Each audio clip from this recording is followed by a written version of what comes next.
অসংখ্য মেধাবী মেয়েরা সারা বাংলাদেশ থেকে ঢাকায় আসে, হোস্টেলে ভাড়া করে থাকে। এরা নানা চক্রের ফাঁদে পড়ে যায়, জীবন তছনছ করে ফেলে।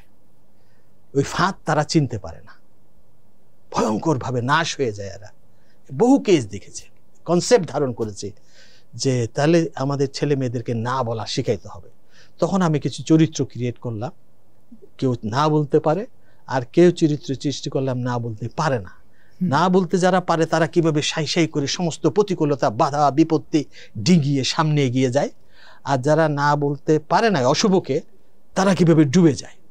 এগুলি আমার নিজস্ব সৃজন, concept taken from the society.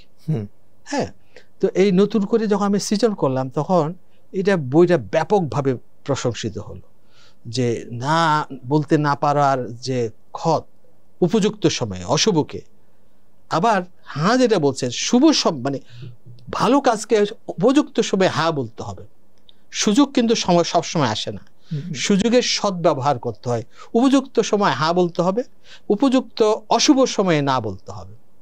এই দুটো কনসেপ্ট আমার মাথার ভিতরে খেলেছে, এবং এই দুটো নিয়ে আমি দুটো আঙ্গিকে দুটো উপন্যাস নির্মাণ করেছি, এবং টোটালি আলাদা।